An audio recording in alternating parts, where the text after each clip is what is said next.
What does it truly mean to be wealthy? Is it the amount in your bank account, the luxury of your possessions, or the prestige of your social status? Welcome my YouTube channel. These questions have puzzled humanity for millennia, but perhaps no philosophical tradition has offered more profound and practical insights than Stoicism. Founded in Athens around 300 BCE, Stoicism presents a radical perspective on wealth that resonates powerfully in our modern era of consumerism and social comparison. The Stoics didn't equate wealth with material abundance or external markers of success. Instead, they viewed true wealth as an internal state, a condition of self-sufficiency, moderated desires, and inner freedom. The Stoic view offers a refreshing alternative in a world constantly bombarded with messages equating happiness with acquisition.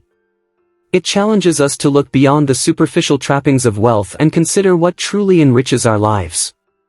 Wealth consists not in having great possessions, but in having few wants, said Epictetus, a formerly enslaved person who became one of Stoicism's most influential teachers. This simple yet profound statement encapsulates the Stoic approach to wealth. It suggests that true richness comes not from accumulating more, but from needing less. Seneca, another towering figure in Stoic philosophy, echoed this sentiment when he wrote, "It is not the man who has too little, but the man who craves more, that is poor." These words cut to the heart of our modern dilemma, the endless cycle of desire and dissatisfaction that keeps us chasing the next big thing, never quite satisfied with what we have. The Stoics didn't just criticize the pursuit of wealth, they offered a constructive alternative. They advocated for a life of virtue, self-discipline, and inner cultivation.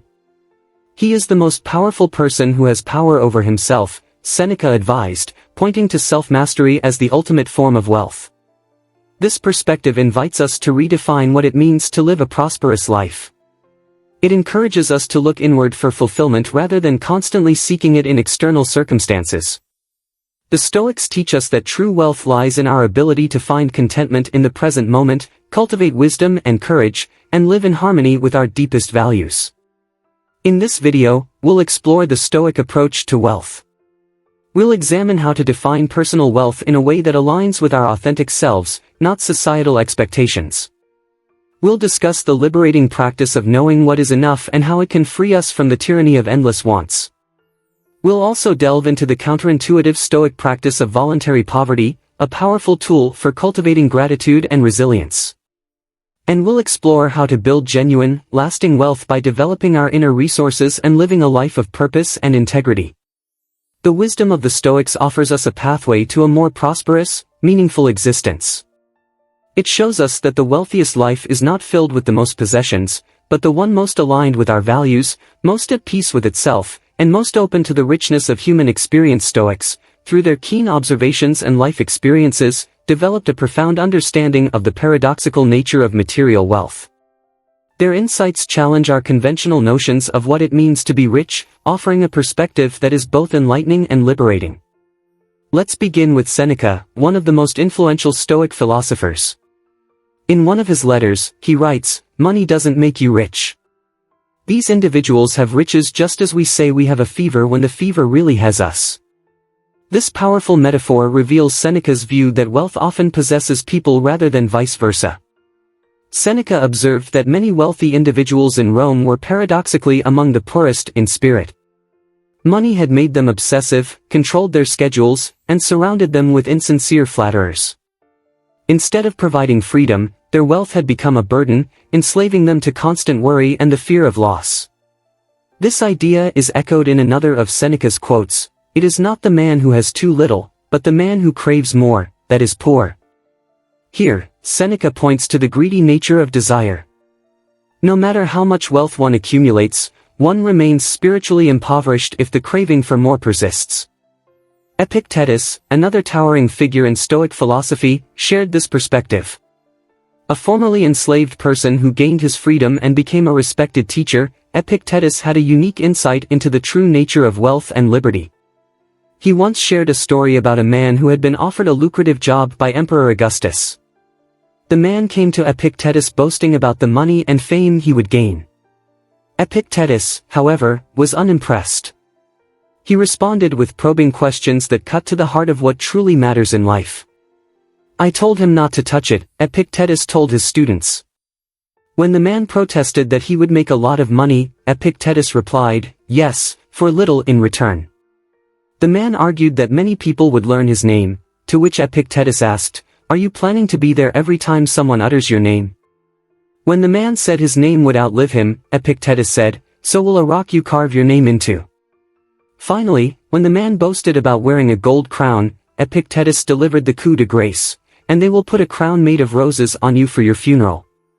You will look even more elegant in that." Through this dialogue, Epictetus demonstrates the fleeting and unsatisfying nature of external markers of wealth and success. He encourages us to look beyond surface-level gains and consider the true cost of pursuing wealth, the sacrifices, compromises, and spiritual poverty that often accompany it. Marcus Aurelius, the Stoic philosopher king, also weighed in on this topic. He famously said, "We all love ourselves more than other people, but care more about their opinion than our own." This observation highlights how our perception of wealth is often shaped more by societal expectations and the judgments of others than by our values and sense of fulfillment. The Stoics recognize that true wealth comes from within, from a state of inner freedom, contentment, and self-mastery. As Epictetus put it, wealth consists not in having great possessions, but in having few wants. This radical redefinition of wealth shifts our focus from external accumulation to internal cultivation. By moderating our desires, cultivating contentment with what we have, and developing our inner resources, the Stoics argue that we can achieve a wealth far more durable and satisfying than material riches. These ancient insights challenge us to reevaluate our modern notions of wealth and success. They invite us to consider, are we genuinely enriched by the size of our bank accounts or the number of possessions we accumulate? Or can we find a deeper, more enduring form of richness by mastering ourselves, moderating our desires, and focusing on what truly matters in life? The Stoic view on wealth offers us a path to freedom, freedom from the endless cycle of desire and dissatisfaction, freedom from the tyranny of others' opinions, and freedom to live a life aligned with our deepest values. By embracing this perspective, we open ourselves to a form of wealth that no market crash can diminish and no thief can steal, the wealth of a life well lived. In exploring the Stoic perspective on wealth, we now turn to a crucial concept, defining personal wealth. The Stoics recognize that true richness is deeply subjective, beyond mere financial abundance. Let's begin with a powerful quote from Epictetus: "Wealth consists not in having great possessions, but in having few wants." This statement encapsulates the Stoic approach to personal wealth. It suggests that our richness is not determined by what we own, but by our relationship to our desires. Consider for a moment what a rich life means to you. Is it the freedom to travel the world, the ability to spend quality time with loved ones, the opportunity to pursue meaningful work, or the simple pleasure of a quiet life free from financial stress? The answers to these questions will vary significantly from person to person. Some may find wealth in a life of adventure and new experiences, while others may see it in the depth of their relationships or the impact of their work. Still others define wealth as the freedom to live unburdened by excessive possessions or obligations. The Stoics say the richest person is not one who has the most, but who needs the least. This perspective invites us to shift our focus from accumulation to contentment. Instead of constantly striving for more, we can cultivate satisfaction with what we already have. This doesn't mean we should abandon all ambition or desire for improvement. Instead, it encourages us to be mindful of our wants and to distinguish between what we truly need for a fulfilling life and what society tells us we should want. The Stoics also emphasize the importance of self-sufficiency in defining personal wealth. Another prominent Stoic philosopher advised, "Make yourself wealthy not by facilitating every whim, but by removing them." This suggests that true wealth comes from our ability to meet our needs and find contentment within ourselves rather than relying on external sources for our happiness. Consider the difference between someone who needs constant entertainment, luxury, and validation to feel satisfied and someone who can find joy in simple pleasures, meaningful work, and their own company. Who, in this scenario, is truly wealthier? The Stoic approach to personal wealth also emphasizes the value of intangible riches. Wisdom, virtue, meaningful relationships, and peace of mind are forms of wealth that can't be measured in monetary terms but are invaluable to a well-lived life. As Epictetus reminds us. Join our community of like-minded individuals seeking a life of purpose, wisdom, and inner freedom. Share your thoughts in the comments below. How do these ideas connect with your life? What challenges do you anticipate as you begin to redefine wealth?